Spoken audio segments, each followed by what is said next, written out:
ഒരുപാട് വ്യത്യസ്തമായ കഥകൾ, ഒരുപാട് വേഴ്സറ്റൈൽ ആയിട്ടുള്ള ക്യാരക്ടേഴ്സ്, പ്ലോട്ട്സ്, ബാക്ക്ഗ്രൗണ്ട്സ്, വളരെ ബ്യൂട്ടിഫുൾ ആയിട്ടുള്ള പാട്ടുകൾ, ഇതൊക്കെ തന്ന സിബി മലയിലാണ് ഇന്ന് എൻ്റെ കൂടെ. Thank you. അപ്പോൾ ഇപ്പോൾ സിനിമ ഫീൽഡിലേക്ക്, മലയാളം മൂവി ഇൻഡസ്ട്രിയിലേക്ക് വന്നിട്ടൊരു 45 വർഷത്തിന് മുകളിലായി. ഏറ്റവും ആദ്യം ഇൻഡിപെൻഡൻ്റ് ആയിട്ട് ചെയ്ത സിനിമ മുത്താരംകുന്ന് പി ഒ ഒക്കെയാണ്. പക്ഷെ അത് പറയുമ്പോഴും സാറ് മനസ്സിൽ ആദ്യത്തെ സിനിമ ആകണം എന്ന് കരുതിയ സിനിമ ദേവദൂതൻ ഇപ്പോൾ റിലീസാവുന്നത്, അതാണ് ആദ്യം ചെയ്യാനിരുന്ന സിനിമ ഞാൻ കേട്ടിട്ടുണ്ട്. അതെങ്ങനെ പിന്നീടത്തേക്ക് മാറിപ്പോയി?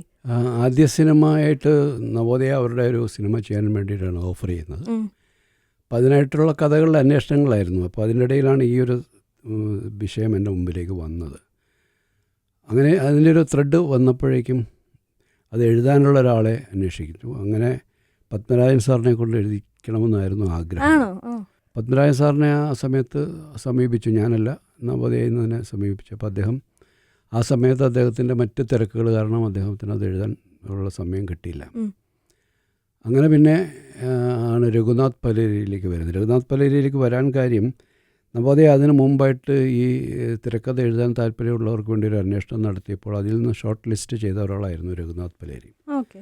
അത് 82-83 കാലഘട്ടത്തിൽ. അപ്പോൾ ഞങ്ങളൊരു വർഷത്തോളം ആലപ്പുഴയിൽ താമസിച്ച്, എൻ്റെ വീട് ആലപ്പുഴയാണ്, രഘു കോഴിക്കോടാണ്. രഘു അവിടെ വന്ന് താമസിച്ച് ഞങ്ങൾ ഒരു വർഷത്തോളം ഒരുമിച്ച് കണ്ടിരുന്ന് എഴുതിയതാണത്.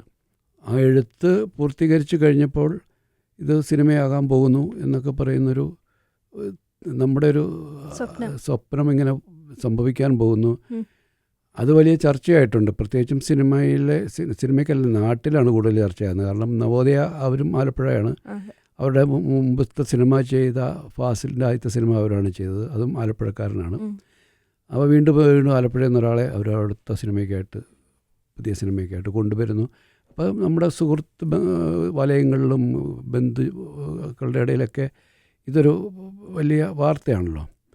അപ്പോൾ ഒരു വർഷമായിട്ട് ആൾക്കാർ എപ്പോഴാണ് തുടങ്ങുന്നത് എന്നുള്ള ചോദ്യങ്ങളൊക്കെ ഉത്തരം പറഞ്ഞ് വരും. തുടങ്ങാൻ പോവുകയാണ്, എഴുതിക്കൊണ്ടിരിക്കുകയാണ് എന്നൊക്കെ പറഞ്ഞിങ്ങനെ പോയിക്കൊണ്ടിരിക്കുകയാണ്. അപ്പോൾ ഇത് കഥ എല്ലാവർക്കും ഫാസിൽ വന്ന് കേട്ടു, ജിജോ കേട്ടു, അവർക്കെല്ലാം ഓക്കെ. ഇനിയിപ്പം അപ്പച്ചൻ സാറും കൂടെ കേൾക്കണം. അദ്ദേഹം ആ സമയത്ത് മദ്രാസിലുണ്ട്, നമുക്ക് അവിടെ പോയി കഥ പറയാമെന്ന് പറഞ്ഞ് അങ്ങനെ മദ്രാസിൽ പോകുന്നു. മദ്രാസിൽ ചെന്ന് അദ്ദേഹം താമസിക്കുന്ന ഗസ്റ്റ് ഹൗസിൽ തന്നെയാണ് എനിക്കും താമസം. അവിടെ അദ്ദേഹം പക്ഷേ 3 ദിവസം താമസിച്ചിട്ടും അദ്ദേഹം കഥ കേൾക്കാനായിട്ടുള്ളൊരു സമയം കിട്ടുന്നില്ല. ജിജോയൊക്കെ ഉണ്ട് എൻ്റെ കൂടെ.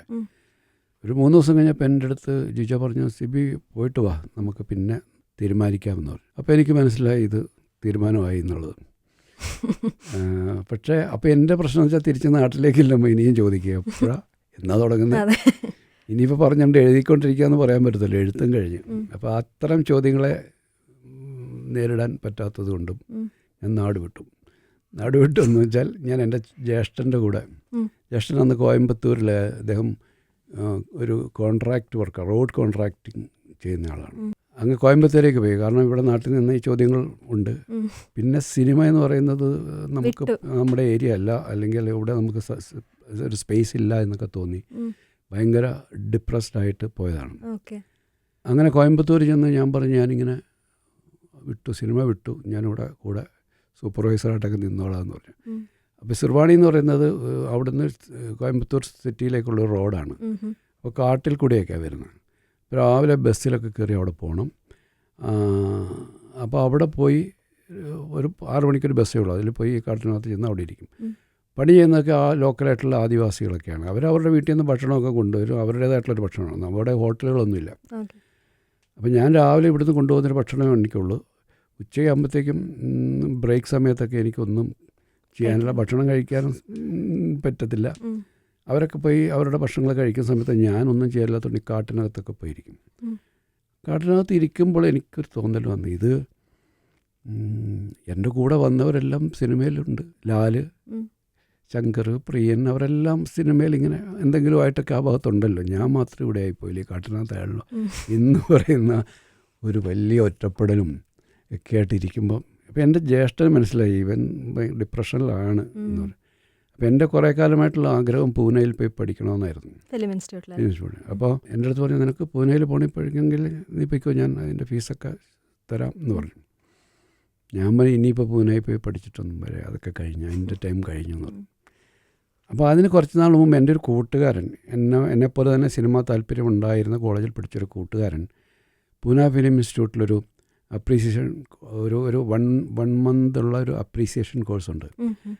അതിലേക്ക് അപ്ലൈ ചെയ്തിരുന്നു ഞങ്ങൾക്ക് രണ്ടുപേർക്കും വേണ്ടി. അപ്പോൾ അതിൻ്റെ ഡേറ്റായിട്ട് മറുപടി ഒന്നും വന്നില്ല. അതിൻ്റെ അപ്പം ഞാൻ പറഞ്ഞു, അവൻ പറഞ്ഞു നമുക്ക് വേണേൽ അവിടെ പോയാലോ എന്ന് ചോദിച്ചു. അപ്പം ഞാൻ പറഞ്ഞു 1 മാസത്തെ കാര്യമില്ല, എന്തായാലും പോകാം.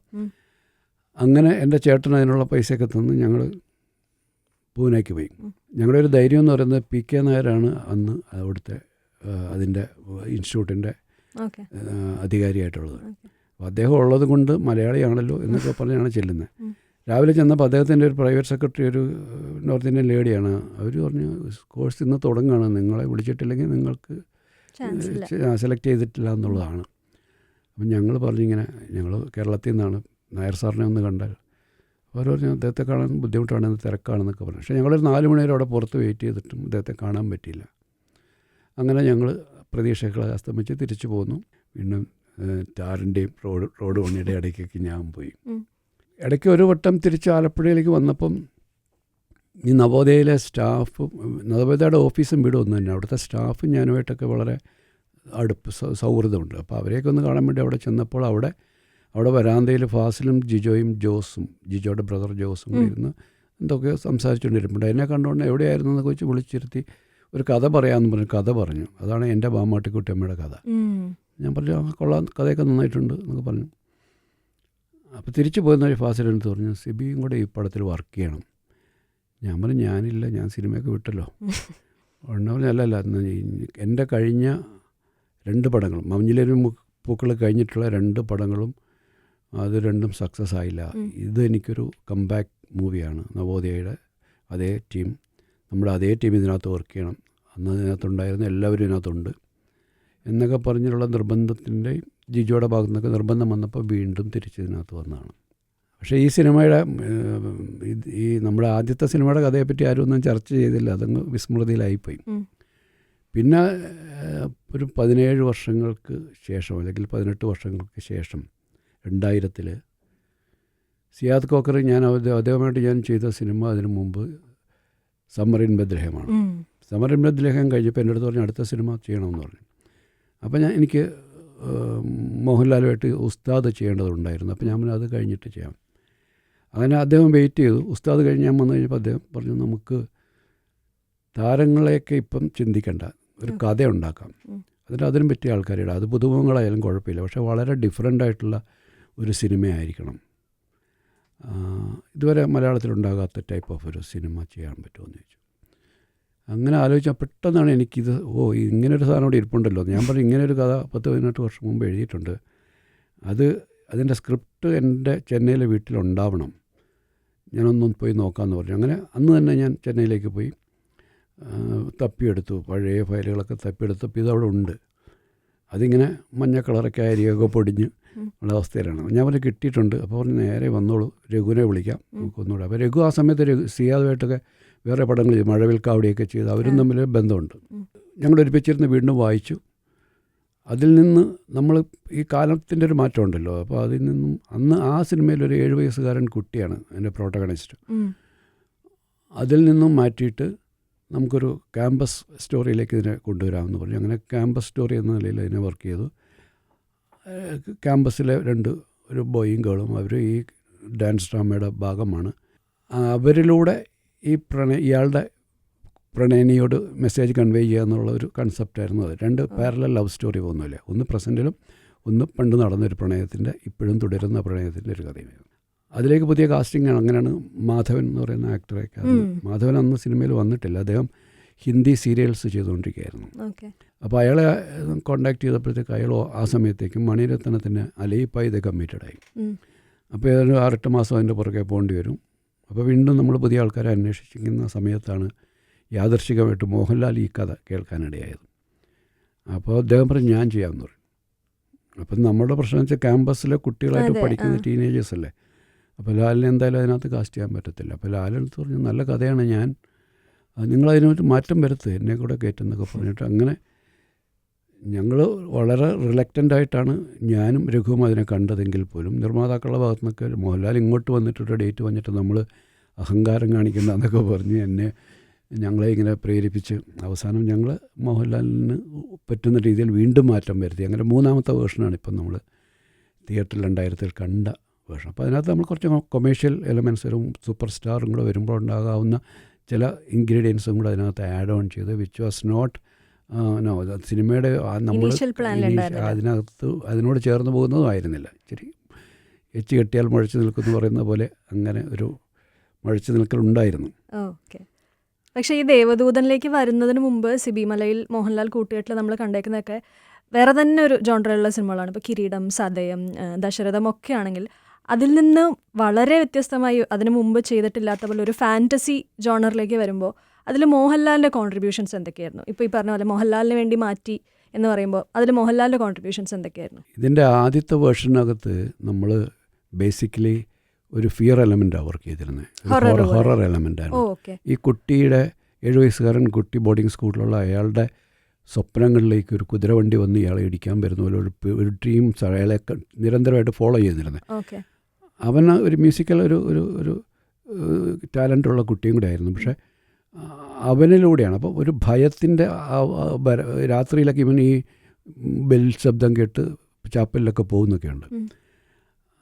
അവിടെ എന്നും വരുന്നൊരു ലേഡിയാണ് ഈ അലീന. എന്നും രാവിലെ മാസ് കാണാൻ വരുന്നവൾ. അപ്പോൾ അതിനകത്തുള്ളൊരു എലമെൻറ്റ് ഫിയർ ഹൊറർ എലമെൻ്റ് ആയിരുന്നെങ്കിൽ രണ്ടാമത്തേലേക്ക് ലവ് റൊമാൻസ് എന്ന് പറയുന്നൊരു പാറ്റേണിലേക്ക് വന്നു. മോഹൻലാൽ വന്നതുകൊണ്ടാണ് മ്യൂസിക്കായിട്ട് ആ ഒരു കമ്മ്യൂണിക്കേഷൻ നടക്കുന്നത് മ്യൂസിക്കിലൂടെയാണ്.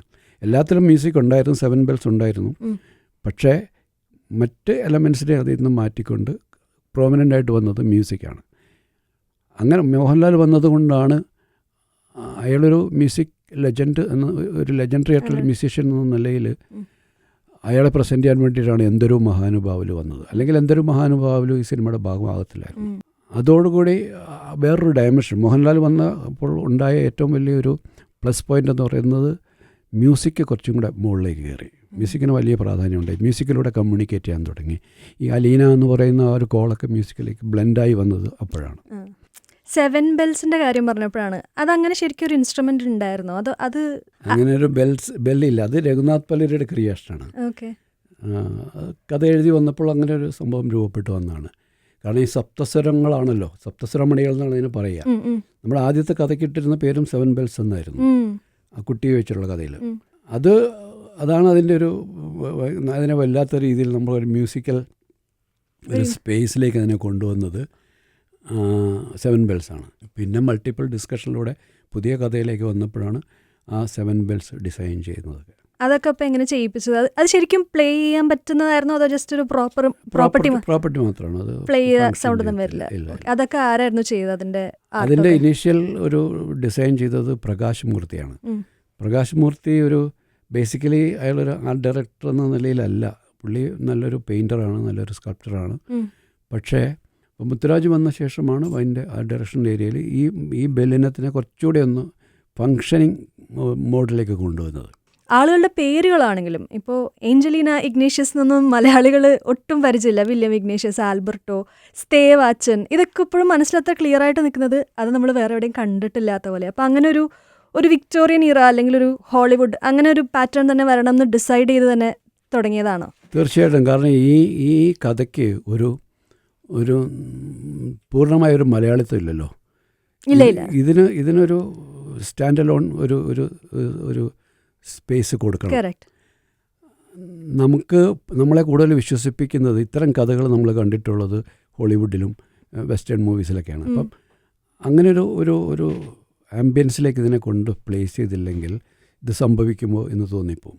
ഇവിടെ നമ്മുടെ ഒരു നാട്ടിൽ അത് വിശ്വസനീയമാകത്തില്ല. അതുകൊണ്ടാണ് അങ്ങനെ ഒരു ലൊക്കേഷൻ ഊട്ടി പോലൊരു സ്ഥലം നമ്മൾ തീരുമാനിക്കുന്നത്. അവിടുത്തെ അത്തരം ലുക്കുള്ള ബിൽഡിങ്സ് യൂസ് ചെയ്തത്, കോസ്റ്റ്യൂംസ്, പേരുകൾ രഘുനാഥ് പലേരി ബ്രില്യൻസ് ആണത്. കാരണം അദ്ദേഹം ആ രീതിയിൽ അതുകൊണ്ടാണ്. അല്ലെങ്കിൽ ഇവിടുന്നൊരു മറിയാമയോ ശോശാമയോ വന്നാൽ പോവും. അഞ്ജലീന വന്നു കഴിഞ്ഞപ്പോൾ അഞ്ജലീന എന്ന് പറയുന്നതിൽ നിന്നും അലീന എന്ന് പറയുന്നൊരു പേരിലേക്ക് മാറുമ്പോൾ അലീനയ്ക്കകത്തൊരു മ്യൂസിക് ഉണ്ടാകുക എന്നുള്ളത് ആ ഒരു കൺസെപ്റ്റിലേക്കൊക്കെ അതിനെ കൊണ്ടുവന്നത് ആ പേരുകളുടെ രഘുനാഥ് പലേരിയുടെ ഒരു ബ്രില്യൻസ് ആണ്. നമ്മുടെ എന്ദരോ മഹാനുഭാവലുവിലേക്കും നമ്മളൊരു വെസ്റ്റേൺ പ്ലസ് ക്ലാസിക്കിൻ്റെ ഒരു ബെസ്റ്റ് റെൻഡിഷനാണ് എന്ദരോ മഹാനുഭാവലു. പക്ഷേ ആ ഒരു ത്യാഗരാജ കൃതിയൊക്കെ സിനിമയിലേക്ക് കൊണ്ടുവരാൻ അതെങ്ങനെയാണ് അത് സംഭവിച്ചത്? സെക്കൻഡ് വേർഷൻ ഞാൻ പറഞ്ഞില്ല, ക്യാമ്പസ് വേർഷൻ ചെയ്തുകൊണ്ടിരിക്കുമ്പോൾ അതിൻ്റെ ഫസ്റ്റ് റൈറ്റിംഗ് കഴിഞ്ഞപ്പം വിദ്യാസാഗറിനെ ഞാനിവിടേക്ക് കൊണ്ടുവന്നു. ഞങ്ങളിരുന്ന് ആ ഫസ്റ്റ് റൈറ്റിംഗ് അദ്ദേഹം കേട്ടു.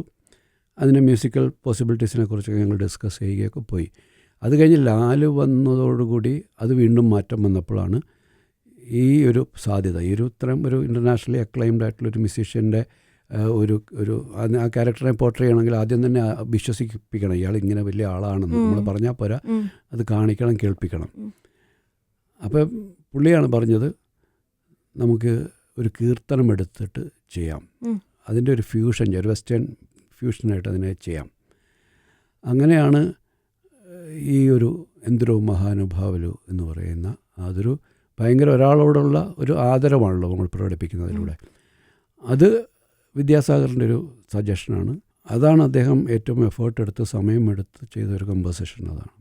അത് നമ്മളെ മുമ്പിൽ വന്നിരുന്ന് ഹാർമോണിയപ്പെട്ടിൽ വായിക്കാൻ പറ്റുന്നൊരു കാര്യമല്ല. അപ്പോൾ അതിൻ്റെ പൂർണ്ണമായ സ്വാതന്ത്ര്യം അദ്ദേഹത്തിന് വിട്ടുകൊടുത്തിട്ട് അദ്ദേഹം അതിനെ ഒരു മാസത്തോളം എടുത്തിട്ടാണ് അതിൻ്റെ നൊട്ടേഷൻസൊക്കെ അതിൻ്റെ കമ്പോസിഷൻസൊക്കെ കംപ്ലീറ്റ് ചെയ്തത്. അപ്പം അതൊരു ബ്രില്യൻറ്റ് വർക്കാണ്. ഒരു സിംഫണി എന്ന നിലയിൽ ഒരു എല്ലാ കാലങ്ങളിലും നമുക്ക് ആസ്വദിക്കാൻ പറ്റുന്ന ഒരു എവർഗ്രീൻ കമ്പോസിഷനാണ്. എനിക്ക് സാറിൻ്റെ കോളർ ട്യൂൺ ഇപ്പോഴും അത് തന്നെയാണ്. എൻ്റെ കോളർ ട്യൂൺ മാത്രമല്ല, എൻ്റെ റിംഗ് ടോണും അതായിരുന്നു. എൻ്റെയും കുറേ നാൾ റിംഗ് ടോൺ ഇതായിരുന്നു. എന്ന് വെച്ചാൽ ജനറേഷൻ വ്യത്യാസമില്ലാതെ എല്ലാവരും ഇപ്പോഴും കേൾക്കാൻ ഇഷ്ടപ്പെടുന്ന ഒരു മ്യൂസിക്. റിംഗ് ടോൺ പിന്നെ ഞാൻ മാറ്റി. കാരണം എന്ന് വെച്ചാൽ ചിലപ്പോൾ നമ്മൾ ട്രാവൽ ചെയ്യുമ്പോഴൊക്കെ നമ്മുടെ അടുത്തിരിക്കുന്ന ആളുടെ ഇത് കേൾക്കുമ്പോൾ ഞാൻ എൻ്റെ ഫോണിൽ അപ്പോൾ ആ മനസ്സിലായത് ഒരുപാട് പേര് ഇത് റിംഗ് ടോണായിട്ട് ഉപയോഗിക്കുന്നുണ്ട്. കോളർ ടോൺ ഞാൻ പിന്നെ മാറ്റിയില്ല. അപ്പോൾ കോളർ ടോൺ നമ്മളെ വിളിക്കുന്നവരല്ലേ കേൾക്കുന്നുള്ളൂ. നമ്മൾ ഈ സിനിമയിൽ മോഹൻലാലിനെ പറ്റി പറയുന്നതിൻ്റെ ഒപ്പം തന്നെ മോഹൻലാലിൻ്റെ നായിക എന്ന് പറയാൻ പറ്റില്ല, പക്ഷേ സിനിമയിലെ നായിക ആഞ്ചലീന ആയിട്ട് വരുന്ന നമ്മുടെ ജയപ്രദ എന്നുള്ള ക്യാരക്ടർ ഒരു ഡ്രീമി ആയിട്ടുള്ള ഒരു ക്യാരക്ടറായിട്ടായിരുന്നു. പക്ഷേ ദേവദൂതനിൽ ആദ്യം ജയപ്രദയല്ല മനസ്സിൽ കണ്ടിരുന്നത് ഞാൻ കേട്ടിട്ടുണ്ട്. അതിൻ്റെ രണ്ട് കാര്യങ്ങളാണ്. നമ്മൾ ഈ ആഞ്ചലീന അല്ലെങ്കിൽ അലീന എന്ന് പറയുന്നൊരു ക്യാരക്ടർ നല്ല സൗന്ദര്യമുള്ളവളായിരിക്കും. നമ്മുടെ സൗന്ദര്യ സങ്കല്പങ്ങളിൽ പെടുന്ന ഒരാളായിരിക്കണം, ആർട്ടിസ്റ്റ് ആയിരിക്കണം എന്നുണ്ട്. അപ്പോൾ ആദ്യം നമ്മൾ രേഖയിലേക്ക് പോകാൻ കാര്യം, രേഖ ഈ പ്രായത്തിലും ആ സൗന്ദര്യം അതേപോലെ സൂക്ഷിക്കുന്ന ഒരാളാണ്. അപ്പോൾ രേഖയിലേക്കാണ് ആദ്യം പോയത്. രേഖയിൽ പോയി ബോംബെയിൽ പോയി നേരിട്ട് കണ്ടു, സംസാരിച്ചു. അവർ കഥ കേട്ടു. പക്ഷേ അവർക്ക് ചില കണ്ടീഷൻസ് ഉണ്ടായിരുന്നു. അവർക്ക് ഷൂട്ടിംഗ് ടൈമൊക്കെ മോർണിംഗ് 9 to ഈവനിങ് 6 വരെ ഷൂട്ട് ചെയ്യത്തുള്ളൂ, നൈറ്റ് ഷൂട്ടിങ്ങിന് വരില്ല എന്നൊക്കെ പറയുമ്പോൾ നമുക്കത് നമ്മുടെ ഇവിടുത്തെ സിനിമാ രീതികൾക്കത് പറ്റില്ല. നമുക്ക് നൈറ്റ് സീൻസൊക്കെ ഉണ്ട്. ഇവർ ആ ലാസ്റ്റ് സീക്വൻസൊക്കെ നൈറ്റാണ്. അപ്പോൾ അങ്ങനെ വന്നു കഴിഞ്ഞപ്പോഴത്തേക്കും അത് ബുദ്ധിമുട്ടാകുമെന്ന് തോന്നിയതുകൊണ്ട് അടുത്ത ഓപ്ഷനായിട്ട് ജയപ്രദയാണ്. ജയപ്രദയും നമുക്കൊരു ഡ്രീം ഗേൾ പോലെ. ഇപ്പം പണ്ട് ഹേമാമാലിനിയെ കുറിച്ചാണ് ഡ്രീം ഗേൾ എന്നൊക്കെ പറഞ്ഞത്. എനിക്കെൻ്റെ ഓർമ്മയിൽ ഞാൻ ചെന്നൈയിൽ അസിസ്റ്റൻ്റ് ഡയറക്ടറായിട്ടൊക്കെ പോയ സമയത്ത് ഒരിക്കൽ പ്രസാദ് സ്റ്റുഡിയോയിൽ ഞാനൊരു റെക്കോർഡിംഗ് ആയിട്ടൊക്കെ നിൽക്കുമ്പം അവിടെ തന്നെ ആ സ്റ്റുഡിയോയുടെ ഒരു കോമ്പൗണ്ടിലൊരു ഷൂട്ട് നടക്കുന്നുണ്ട്. അപ്പം നമുക്ക് ഭയങ്കര സുന്ദരിയായിട്ടുള്ളൊരു ചെറുപ്പം അന്നവർക്ക് 10-20 വയസ്സുണ്ടാവുള്ളൂ. അവരിങ്ങനെ അന്ന് തൊട്ട് ഈ അവരുടെ സൗന്ദര്യം നമ്മളെ നമ്മൾ ഹുക്ക് ചെയ്തിട്ടുണ്ട്. കാരണം എന്തൊരു സൗന്ദര്യമാണ് ആ സ്ത്രീക്കെന്ന് തോന്നിപ്പിക്കുന്ന രീതിയിൽ. അപ്പോൾ ഞാൻ അടുത്ത ഓപ്ഷൻ പറഞ്ഞത് ജയപ്രദയിലേക്കാണ്. അങ്ങനെ ജയപ്രദയെ കാണാൻ വേണ്ടി ഞാൻ നേരിട്ട് വീണ്ടും ഹൈദരാബാദിൽ പോയി. കണ്ടപ്പോൾ എനിക്ക് വലിയ വ്യത്യാസമൊന്നുമില്ല. അവരുടെ സൗന്ദര്യത്തിന് ഒരു കുറവുമില്ല. ആ പ്രായമൊന്നും അവരെ ബാധിച്ചിട്ടില്ല. കഥ പറഞ്ഞു. അവർ വെൽ ബിഹേവ്ഡ് ലേഡി. നമ്മളോട് റെസ്പെക്റ്റ് ആദ്യമായിട്ട് കാണുന്നതാണ്, ഇങ്ങനെ മലയാളത്തിൽ ഉള്ള ഒരാളാണ് എന്നൊക്കെ പറഞ്ഞ് വളരെ റെസ്പെക്റ്റ്ഫുള്ളായിട്ട് അവർ നമ്മളെ സ്വീകരിക്കുകയും കഥ കേൾക്കുകയും കഥ കേട്ടത്തിന് അപ്പോൾ തന്നെ അവർ ചെയ്യാൻ എഗ്രിയും ചെയ്യുകയും ചെയ്തു. എനിക്ക് തോന്നുന്നു ഇപ്പോൾ അതായിരിക്കും അത് നമുക്കൊരു ആഡഡ്. പക്ഷേ രേഖയായിരുന്നെങ്കിൽ എനിക്ക് ഇത്രയും വഴക്കത്തിൽ അവരെ ഹാൻഡിൽ ചെയ്യാൻ പറ്റത്തില്ല. അവരുടെ മറ്റ് കണ്ടീഷൻസും കാര്യങ്ങളൊക്കെ വെച്ച് ഇവർ വളരെ കംഫർട്ടബിളായിട്ട് നമുക്ക് നമ്മുടെ കൂടെ നിന്ന് രാത്രിയിലൊക്കെ ക്ലൈമാക്സ് സീക്വൻസൊക്കെ ഷൂട്ട് ചെയ്യുമ്പം നല്ല തണുപ്പാണ്, രാത്രിയിലാണ്. ഇതിൻ്റെ കാറ്റടിപ്പിക്കണം, നമ്മൾ ഫാൻ വെച്ച് കാറ്റടിക്കലും ആ ക്ലൈമറ്റിൻ്റെ ഇതൊക്കെ. പക്ഷേ അവരൊരു കംപ്ലൈൻറ്റും ഇല്ലാതെ വെളുപ്പിനെ 4 മണി വരെയൊക്കെ ഷൂട്ട് ചെയ്ത് പോകാറുണ്ട്. നമ്മളിപ്പോൾ ഇനി റീ റിലീസ് വരുന്നത് ഒരു 24 വർഷത്തിൻ്റെ ഗ്യാപ്പിന് ശേഷമാണ്. അപ്പോൾ ഡിജിറ്റലി റീമാസ്റ്റേർഡ് എന്നുള്ളത് മാത്രമല്ല റീ എഡിറ്റഡും കൂടിയാണെന്നുള്ളത് ഞാൻ കേൾക്കുന്നുണ്ട്. അപ്പോൾ അതിൽ ശരിക്കും കുറേ ഡിലീറ്റഡ് സീൻസ് ആഡ് ചെയ്യുന്നതാണോ നമ്മൾ എക്സ്പെക്ട് ചെയ്യേണ്ടത്, അതോ ഉള്ളതൊക്കെ കുറേ കട്ട് ചെയ്ത് പോവുകയാണോ? കുറയ്ക്കുകയാണ് ചെയ്തത്. കാരണം അന്ന് ഞാൻ നേരത്തെ സൂചിപ്പിച്ച പോലെ നമുക്കന്ന് ഈ എഴുച്ചു കിട്ടിയ മുഴച്ചു നിന്ന കാര്യങ്ങളൊക്കെ ഒന്ന് മാറ്റിക്കൊണ്ടായിരിക്കും വരുന്നത്. അപ്പം ഇത് കഥയിലേക്ക് മാത്രം കോൺസെൻട്രേറ്റ് ചെയ്തുകൊണ്ടുള്ള ഒരു ഡയറക്റ്റ് സ്റ്റോറി നറേഷൻ തന്നെയാണ്. പെട്ടെന്ന് തന്നെ കഥയിലേക്ക് കയറി മറ്റ് ഡിസ്ട്രാക്ഷനിലേക്കൊന്നും പോകാതെ ഈ കൃത്യമായൊരു സ്റ്റോറി ലൈനിൽ തന്നെ അങ്ങ് പോവുകയാണ്.